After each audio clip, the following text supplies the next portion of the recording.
Hello, and welcome to the Isaac Newton Institute podcast. My name is Dan Aspel, and I'm the Communications Manager here at I&I. Today's episode is the first in a mini-series covering artwork and I&I. In this overview episode, we'll be speaking to Barry Phipps, Curator of Art and Science, and also Director David Abrahams, to talk about artwork which exists at I&I, and more broadly, the relationship between mathematics and art. We hope you enjoy the episode.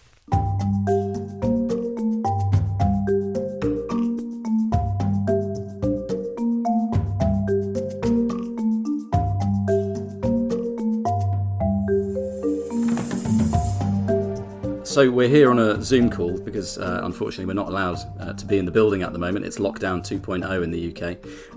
But today we have Barry Phipps, who is the Curator of Art and Science at the Isaac Newton Institute. Hello, Barry. Hello. And good to be here. Thank you. Yeah, good to be here too. And we have David Abrahams, who is the Director. Hi, David. Hello. Nice to be back again, Dan. So I had a question I thought could kick off this conversation, which is that I&I is a mathematical research institute. Why do we have anything at all to do with art? Good question, Dan. I've been pondering this since I sort of took up the role as director, which is just over 4 years ago, and I've only got 1 year left. And I might be able to answer the question more fully in a year's time. But I think I didn't really consider that question when I took up the role. And indeed, in my interview for the job, we didn't discuss what do you think about art and maths, the intersection. But I faced the issue or this pleasant consideration before I actually started, because Barry is our Curator of Arts and Sciences at the Institute, and my predecessor as director had got to know Barry and seen his value to the Institute in terms of the artworks that are already there, and I'll mention those in a second. But he had done an audit on the place, and so my predecessor John Toland spoke to me about it, and then indeed Barry and I started a conversation before I started about the works, and I got very excited about it because I think suddenly faced with a maths institute, somewhere where you do research, which is full of artworks which have been donated to the institute. I mean, it's really magical. It's a wonderful idea that somehow people think that what you're doing is so valuable, they'll give you artwork. Now, it's only a place like the Newton Institute which you get artwork. I came from Manchester University, and I don't think anyone's jumping to give Manchester University's maths department a sculpture. So one has to grasp these opportunities. But the more I thought about it, the more I thought, well, this is really valuable. The Institute is really a wonderland. It's a research visitor institute for the very best mathematicians to come and spend some really high quality time thinking about maths, unencumbered by the rest of their life. When they come here for an extended period, 4-6 months, and we need to make that time and the environment as ideal as possible for them. And then adding artworks around them is really an essential element to that. I've discovered that. And why is that? Because doing mathematical research at the highest level is about creativity. It's about taking the canon of mathematical knowledge and not just thinking of it as an architectural edifice or an engineering construction and just bolting on a few of the bits. You're extrapolating from where you are to where you want to be in the future, new knowledge. And that extrapolation process is very creative. And we could spend a whole podcast talking about that. But that process needs to be stimulated. And that artwork in the Institute and the environment of the Institute is really important. So this is a very long-winded answer, but the place is full of really fantastic artwork, and I would just say that the artwork is continuing to come in. So this dialogue with Barry is bringing new work into the building, and maybe we can talk a little bit about the different types of artwork in the Institute. But that's my question. That's my answer to your question. it really is part of the stimulation of our visitors. Sure. And Barry, I presume that you disagree with every word that David just said. Actually, no. I mean, of course not. As David was speaking, I was thinking about my own biography of how I came to work with the Isaac Newton Institute. And it was during my time at Kettle's Yard, when I was interdisciplinary fellow there for a number of years, with a remit to bring together, or really not to bring together, to find the common ground between the sciences and the arts within the university. And I was organising an exhibition entitled Beyond Measure, which was about geometry essentially, and how geometry was used in a number of very different fields, from plant sciences to architecture to genomics to all sorts of things. And much to my amazement, one of the things that came up in this search for objects to include in the exhibition was a portrait of Newton, which has been produced by Edoardo Paolozzi for, it's a big monument outside of the British Library. And lo and behold, there was a maquette of this sculpture hidden in a sense within the Isaac Newton Institute. And so off I went to find this wonderful piece of sculpture. And then the INI opened up.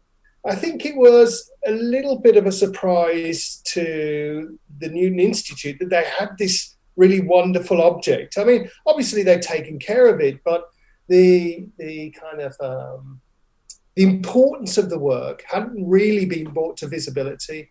And that seemed to be the stepping stone into something which is, gone on for a number of years now. I think one of the most important things we did thereafter, once we incorporated this piece within the show at Kettle's Yard, is that the then director David Wallace talked about how we might build on that relationship or find that common ground between mathematics and art by producing an anniversary exhibition. And it was to another sculptor, Henry Moore, where there was this amazing story where Henry Moore, as a student at the Royal College of Art, had visited the Science Museum, on a rainy lunchtime or two, in between eating his sandwiches and making sketches, to visit the mathematics display within the Science Museum. And he'd found these 19th century string models on which to base a number of his own works, which he made as maquettes, but never realized as full-scale sculptures. So I think it was in 2012 where we set about putting together an exhibition entitled Intersections, Henry Moore and String Surfaces, where we brought Henry Moore's maquettes into the Science Museum to display within these 19th century string surface models.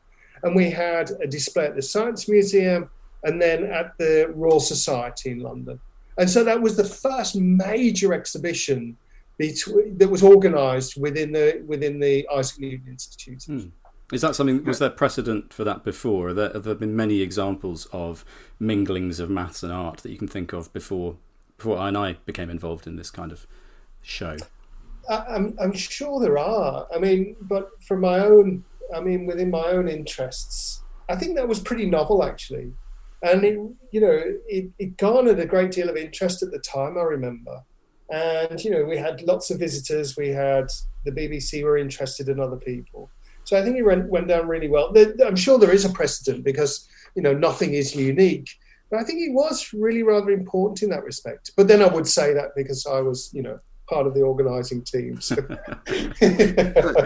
Can I just jump in there? So I think the founders of the Newton Institute, Michael Atiyah and Peter Goddard, were interested in art and recognised the value for.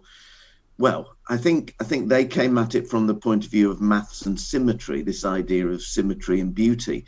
So outside the Newton Institute are the three sculptures by John Robinson, which are essentially Borromean rings, which are interesting from a sort of physics point of view, and they look beautiful. But I was actually very interested in the the Paolozzi sculpture, and that was the thing I remember from coming to the Institute in the very early days, and how magnificent it is. And of course, it's a story. It's based on William Blake's vision and his conflict between science ruining by understanding the beauty of the world around us, and if you try and understand it. So it's wrapped up in that debate. That very piece of work is wrapped up into this debate about art and science. And do you belittle beauty by deconstructing it, or do you make it trite in the process of trying to create art which somehow mimics science? So we've discussed all of those, and I think it's important that we don't go down these routes, but we appreciate that somehow subliminally we're all affected by art. We need art in our lives, whether we know it or not. And I think mathematicians on the whole are pretty blind to sort of artistic things, but they take it in subconsciously, and it's very important to them. Yeah, I was going to follow up on that point, actually, because you made it earlier about the unconscious influence that art can have on people as they're sitting and working. Because, as you perhaps rightly pointed out, mathematicians sit at a different end of academia to artists, and it's possible that their appreciation of it might not be as acute as in some other departments, perhaps. But you're adamant that there is a sort of an osmosis there, that they feel that atmosphere and that it helps with their work. I think so. I mean, it's very hard to classify mathematicians altogether. Yeah, indeed. Yeah. And there are some. I mean, we know there's strong links between maths and music, and there's some people who feel that link and take it on board. There's those who read a lot of poetry. There's those who think about the world around them in terms of mathematics and try and deconstruct it. So there's a whole route. But the vast majority of us are plebs, and I would say we don't think about it. We were very, in school you specialize very quickly. You don't want to do essays anymore. You don't want to think about reading, poetry or anything. Or I didn't. I followed that traditional route, hard science, want to know truth. I've got no time for the frivolities of life and the sort of extras. However, I come back to that point that it's a creative process. Anything which advances a subject is ultimately creative. And, we can have long debates in the pub about, is maths invented or discovered? Is it and what? But we know as mathematicians, and when we look at people's work, we see embedded in that piece of research, which is new knowledge, the character, the personality of the individual who created that. And if that person is ordered and logical, it's reflected in their mathematics, and it can be very messy. Some things to me look very ugly, and that's part of that process, and that relates to this sort of understanding of the world or their appreciation of the way they approach the world, and exploring that through the interaction of art in all of its forms and maths. Having that dialogue, I think, is really important. Yeah, your description there of expression in maths makes it sound identical to art, really, in many ways. Anyway, Barry, you were going to say something. Actually, I mean, that's a salient point. Insofar as I think I would add to that, the idea that we tend to think of artists at one end of the spectrum and mathematicians on the totally opposite somehow. Actually, I think what we're endeavouring to do is trying to find the middle ground between the two. So we live in a kind of society where people speak their own language within their own different disciplines. But very rarely do they come together to exchange ideas of one kind or another. And, Cambridge, the collegiate system, is all about the exchange of knowledge across different fields.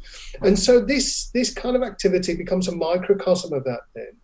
If we think of the mathematician as, traditionally the person who spends a lot of time on their own, just sweating over various problems of one kind or another, actually the artist is doing pretty much the same kinds of work within their studio day after day, tend to be, working alone into the night on various kind of aesthetic problems. So if in fact we think of these two types of creative thinkers doing the same kind of work, well, somewhere like the I&I can be a kind of hub for that kind of activity, a hub where these people can come together and exchange ideas. I think also we tend to think of artists as somehow disruptors of thinking. Artists tend not to build on the previous generation's work in the way that mathematicians build on the quote unquote shoulders of giants, for want of a better term, as Newton himself may have said, I think. So we're looking at arts as a kind of way of disrupting everyday thinking. And if we can bring some of that disruption into mathematics, well, maybe that's a positive thing too. I don't know what you think about that, David. Disruption in mathematics. I certainly think so. I think we know the really interesting ideas are the ones which come from left field, and they're really knockout. They're very rare. Mostly, creativity in mathematics comes from applying one idea in one, subdiscipline to another. But yes, it's really, I think, very valuable for mathematicians not only to know their subject, but to be mixing with other people in other disciplines to actually see how other people approach similar or the same problems. And that element of disruption, or a sort of almost it's like a Zen idea that you have this moment of enlightenment which is different from what you had before. So in science we don't understand the creative process. We don't ever attempt to analyze that process of how we do mathematics. And I think exploring that through art, where artists actually do think about this far more than mathematicians. What are we doing and why are we doing it? But to mathematicians, we often say, well, it's obvious to us why we do it. We just get on and do it. But getting us to move outside our comfort zone through dialogues like this is to my mind very useful. May I ask, when an artist comes to a canvas, if they're a painter, there may be a structure of inherited impressions in their mind, but broadly speaking, they can make anything they want. Like this imagination is the only limit. Do you ever feel that way as a mathematician, David? I'm not quite sure I understand the question, but no, the idea of a blank canvas would be terrifying to mathematicians. Sure. We like order and structure, and we recognise that we have to work in our own domain of triviality. I'm sure I've mentioned this before. I don't know if I have, but it's something that was told to me in a public lecture many years ago. And I go around whenever I give a plenary lecture somewhere, I always mention this. But mathematicians can't work outside, in an area of maths that they find hard. They have to find it easy. So you reduce things. So when you get to know a subject, it becomes easy and it becomes obvious rather than feeling smarter. So you can only move incrementally on your domain of triviality. And that's how most of us survive. The very greatest mathematicians are able to jump around. They have this ability to extend their domain of triviality far beyond. How you start a way, an approach as a mathematician to dealing with things in the way that an artist might, unconstrained by, the as I say, this element of what's right and wrong, or the structure of mathematics underlying in this sort of alternative world, is hard. I don't know. This is a good area for discussion, but not probably one that I'm equipped to answer. Actually, but I think artists, and I can't speak for all artists because they have, a varied array of different kinds of practices and approaches. But I think in the main, an artist will work on problems that were set up by the previous work. So in executing a painting, let's say painting for one, of any medium, it could be sculpture, printmaking, installation, whatever. They usually encounter something, some problem, some difficulty that spurs them on to make the next painting. And it's that kind of continuity of problem solving that builds a practice for an artist, which isn't so dissimilar for a mathematician, I guess. For the most part, I remember we made a film for the London Mathematical Society about how mathematicians think. And the truth is, for the most part, mathematicians are stuck on a problem. And every now and again, some kind of, moment of realization comes and the problem's solved. And then you get stuck again because you have to spend a long time writing it up. And I think that's true for an artist. I think people will encounter problems on the way to creating a work, which then goes on to inform the next work and the next work and the next work. So I think there are more similarities there than differences, in fact. And one thing that, sorry to interrupt you, David, but one thing that David mentioned earlier is about how the greatest mathematicians perhaps apply thinking of one field to another. Do you think that also applies to art, Barry? I think it differs from artist to artist to artist, because there are so many approaches to what constitutes a work of art that you can't think of it in really quite the same way, because it doesn't have the same it has its own internal logic, but it doesn't have the same unifying logic that perhaps mathematics has. Sure. But don't you think someone like Picasso had a unique ability for using different media, exploring different themes in art, and making a very significant contribution in all of those in a way that other people, it would end up being pastiche if they try? Yeah, I think that's certainly true. I think what's certainly true of Picasso as well was that, he was interested in ideas that were coming out of science. So, for instance, one might say that Cubism is born out of the idea that there are not just 3 dimensions in the world, but 4, which Einstein was talking about, at the turn of the 20th century. And so I think there's a more kind of conceptual relationship there rather than a material one. But of course, I mean, Picasso is unusual because he's interested in everything, and everything he touches turns to gold almost. I mean, he was an incredible artist in that respect. But I agree. I think, the more I think about that question, Dan, the more I think there are parallels. I don't believe any artist has a blank canvas and comes at it completely afresh. There's always a sort of narrative. There's an adventure that they are trying to go down, and for discovery. And ultimately, an artist is doing it for themselves. If they're not commercial, they're doing it to explore some ideas in their own head, and that's what mathematicians do. We're ultimately interested in a problem for its own sake, or our own value that we see in it, rather than some external one, and we hope it's valuable in the process. But I think the difference is the constraints that we have and our abilities. I mean, I think really, you can try different media in art, and I know you have to master them, but that's an order of magnitude easier than it is for me to change my discipline in mathematics when I have to start again, and I've got no chance of being able to do that. So the Picasso, I think, analog in maths is the Gausses and Eulers of this world, and the living mathematicians, there's maybe 1 or 2 around who are able to do that in a way which is really profound. Mm. And there are 3 main schools of mathematics, being pure, applied, and statistics. I would say, from my experience of the past few years of working here, that the applied and statistics, applied by its very definition, and statistics because, again, by its definition, are very practical elements of maths, or can be. Pure maths, when you ask the question, what's its application and what's it used for, there's possibly a bit of a hesitation, or the question itself might even be considered slightly gauche. Perhaps it shares that in common with art as well. Yeah, Barry, what do you think?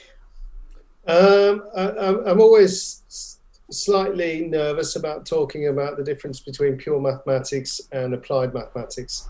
It always strikes me that's the point where mathematicians get really quite emotional. But what about the analog in art then? The idea of are there differences in the sort of attitude of what the art is that they're producing and how it relates to the rest of the world? Purpose, perhaps. It's different because, I'm speaking for artists, and I really have no right to, because what I do is really organise exhibitions around their work. But I think you're absolutely right, David, when you said earlier that artists make work for themselves in the first instance. But of course, they want it to be appreciated or at least seen by other people. And it's that idea of a kind of universal communication. They want people to take something from it. And they can't demand that of the audience, of course, but they want to have some kind of shared experience, or at least to communicate their own kind of human position amongst other people who can have that same insight, I guess. Yeah, so that is exactly the same as in mathematics. We do it for ourselves, but we're desperate for other people to understand it. It's like living on a desert island. I don't know if you were asked, if you're an artist on a desert island, would you carry on creating art, or if you're a mathematician, would you carry on doing that, even though no one was going to ever read or see your wonderful ideas? Initially, you think you would, but would it last for that long before you get fed up with it? So there is this.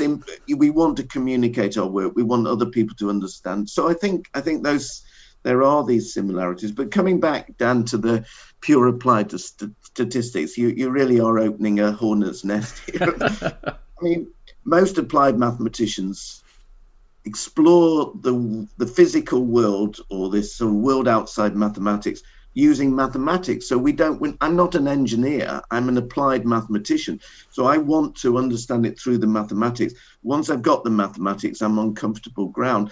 And to me, the beauty and the elegance of the mathematics underpinning the universe is what is fascinating. The fact that there is that interrelationship, and that you can then go through the process of the difficulties in solving that reflect the difficulties or the complexity in the physical world. That's, for me, the issue. It's not so different for a pure mathematician, the way they think. Often we think they want to solve things in the general, and I'm quite happy working on specific things. So there's this deconstruction of the way we solve problems. I don't think that's universally true. Pure mathematicians often think about special cases, and then they want that general theorem to the profound insight, and that can come later rather than the other way around. But some applied mathematicians like working in general forms. So it's very, they're general colors of mathematician, or flavors of mathematician, but we're a continuum between these different approaches. Actually, one of the other areas that I think probably was an ambition of bringing these two worlds together was around visualizing work, the sense of being able to visualize what it is that you're talking about. Now, I know that only applies to perhaps a narrower field of mathematics, but certainly the idea of how we communicate things visually applies to both artists and some mathematicians. Well, I think most mathematicians. I think, there's those who like equations on a page, and those who think about things in pictures in their head or on paper. But we all do a bit of both. I think it's a balance. But certainly, we're constructing in our heads an edifice of something or other, and that world exists. And I think artists have that same view. They have a vision of what they want to achieve, an exploration of something which is beyond the canvas, isn't it? It's something which is engaging in their head about some element of creativity, and they want other people to share have that common vision. And I think that was the beauty of, if you recall, we had that exhibition of Nigel Hall's work. Nigel Hall being one of Britain's most famous sculptors, I think it's fair to say, a Royal Academician. We had a number of his sculptures and drawings at the INI, and we still have some of those drawings in place. Do you remember, David, that we set up that in conversation between Nigel and Dorothy Buck?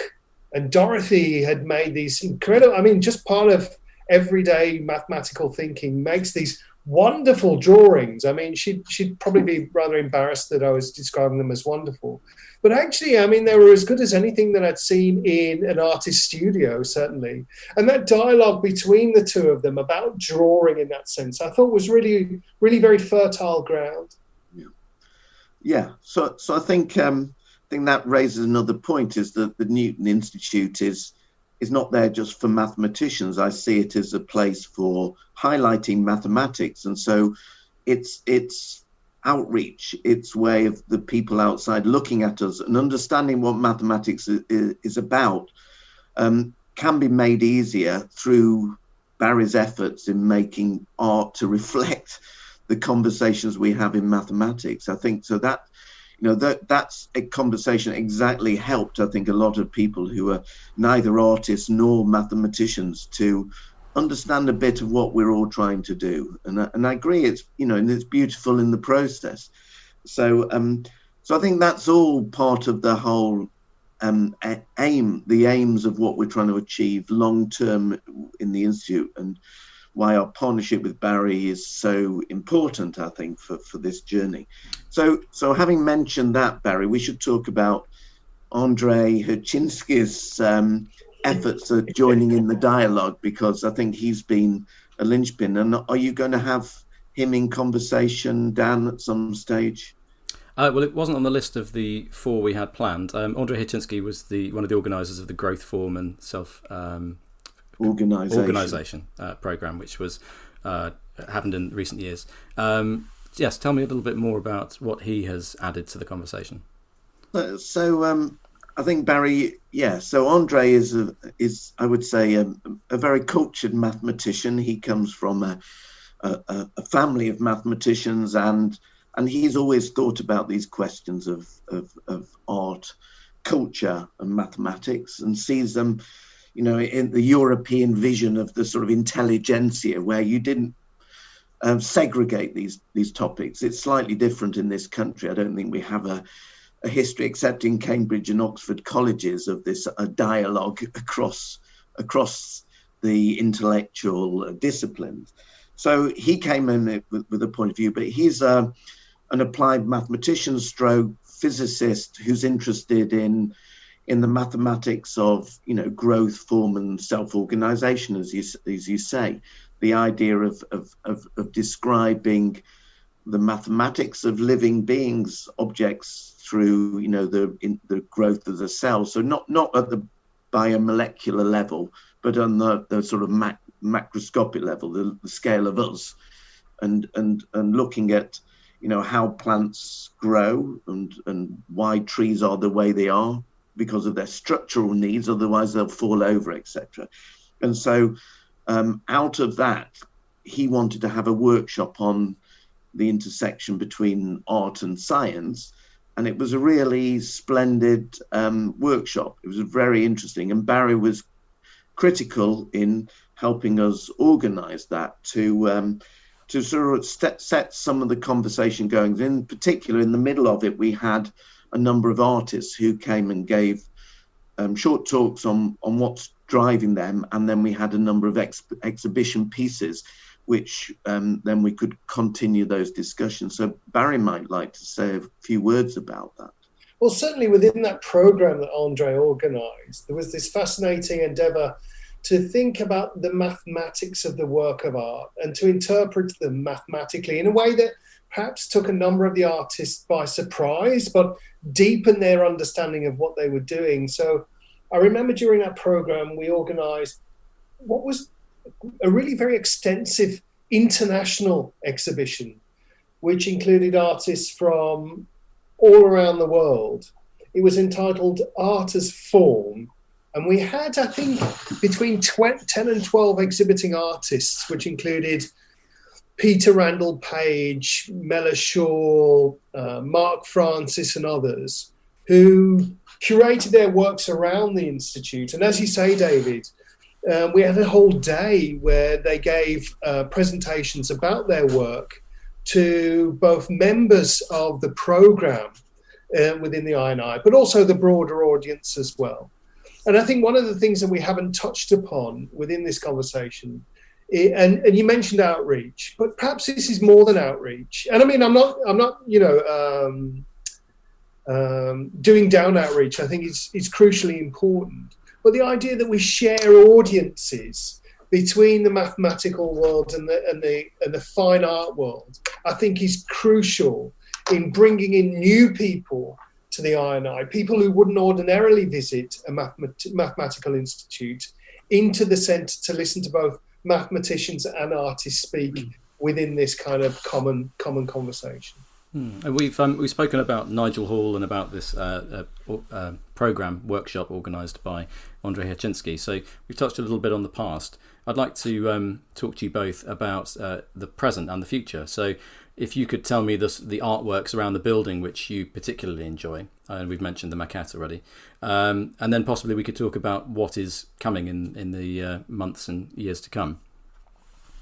Sure. So our latest edition, which was brought in, I think it was a really high point for me during the lockdown of the last few months, was the new sculpture, Barry, which has gone outside the Institute and hopefully will be part of the sculpture trail, which is a walk that people can do around Cambridge to show them what's beautiful and also highlight that the Institute exists.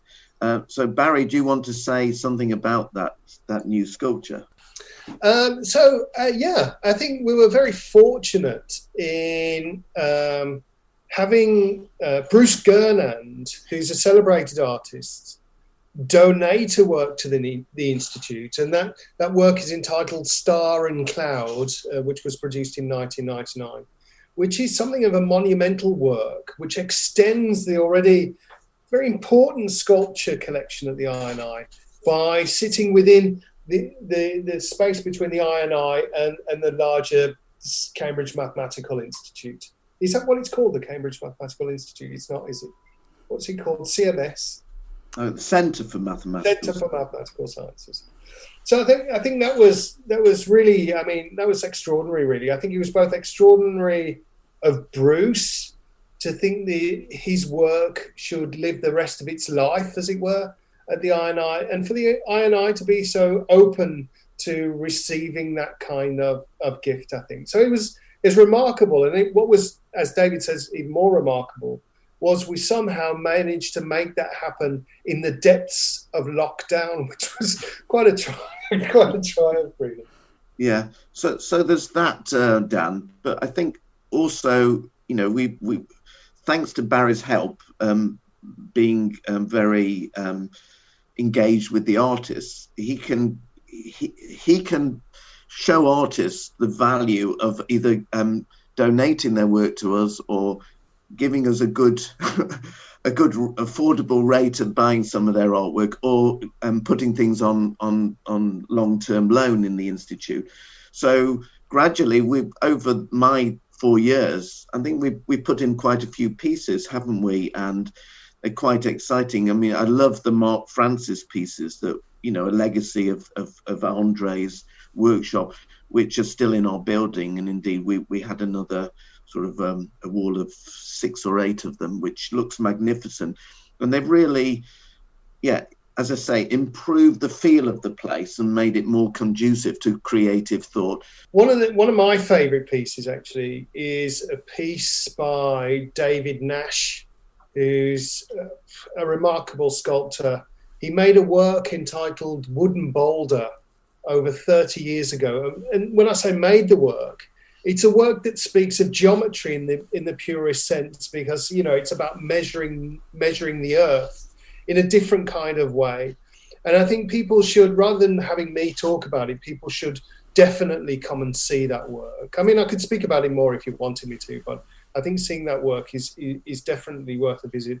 But I think what we've done, between us, and it really has been, a whole Institute effort, is to, in the first place, make sure that what the INI had in terms of its gifts and donations before any of us arrived was well organised, secure, in great condition.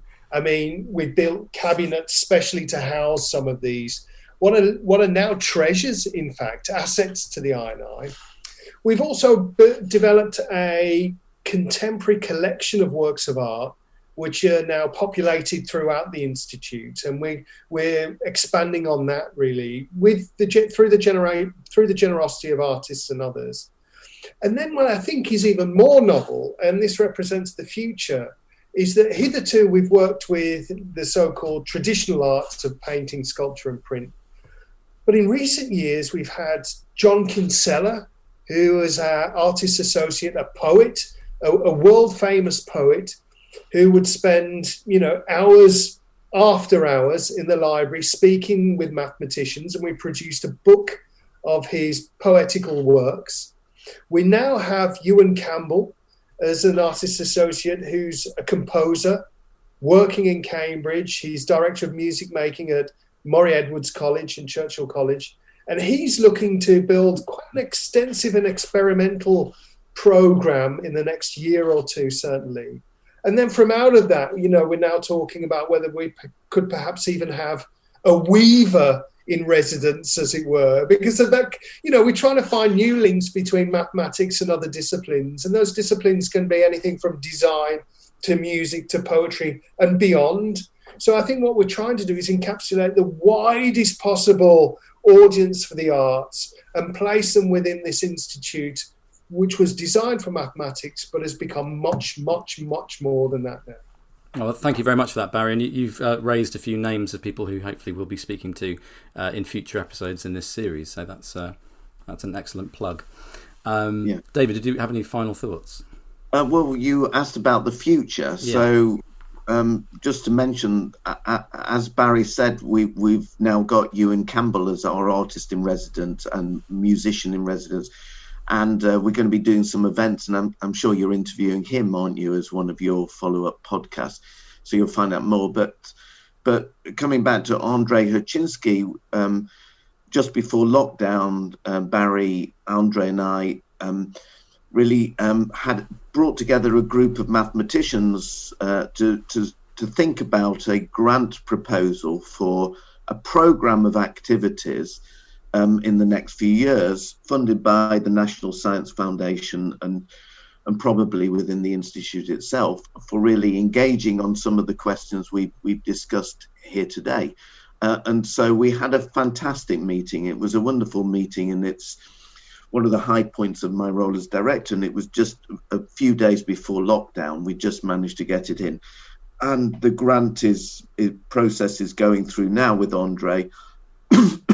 But we do hope that will lead to some exciting things. I don't know if, Barry, you want to say anything about what might come out of that. Well, hopefully. So that round table also included, we certainly had mathematicians, we had historians of mathematics, which was really, fascinating for me. We had people working with applied mathematics in engineering departments and others, but also artists and architects, and architecture being the bridge between art and mathematics broadly. The idea being that actually this was a beginning of a much wider conversation where, if the grant is successful over the next 3 years, we'll continue this conversation, trying to flesh out moments between art and mathematics that may serve to be fertile ground for future research, thinking, exhibitions and workshops. Because what we also want to do is engage young minds, both in terms of mathematics and the work of art. So that's one of the great aspirations of this really very ambitious program that Andrei and David are putting together. And, I play a small part in that. So. Not at all, Barry. But I think it'll be international, Dan. I think we'll have events, exhibitions across America and Europe, and maybe further afield if we can organise it, and workshops and conversazioni and things, So really engaging on all levels. But I think that just seeing the artworks, having those conversations with the artists is a very valuable process. And we have great mathematicians involved with it. And as Barry said, we had June Barrow-Green, who's a historian of mathematics, and Ian Stewart, who's a great communicator of mathematics. And he's very interested in maths and art, and hopefully will help us to get this to a wider audience. Well, it seems like tremendously fertile ground. So thank you very much for filling me in on all of that. I'm very excited to continue this podcast series and speak to some of the artists themselves. So Barry Phipps, thank you very much. Thank you, Dan. And thank you, David. David Abrahams, thank you very much. Thank you very much. But before you go then, Dan, let me throw it back to you then. I mean, so as you're neither an artist or a mathematician, or maybe you are one of those secretly, I mean, so as a person in the street or a person in the staff office, do you see value in this? And do you think that it helps you as someone from outside really to engage with both communities? Yeah, I mean, as someone who spends their working life in the Institute, I find it enormously helpful. I immediately was struck when I first visited the Institute by the amount of light in the building, in the right conditions, because the architecture is really quite wonderful. So it's very bright, it's a very airy place, and I think that the accompaniment of colour, shape, and interesting designs upon the walls or upon the pedestals really adds to that atmosphere. So yeah, I find it an inspiring place to be, and I think quite a lot of that's probably due to the artwork around the place. Yeah, but thank you for asking me the question.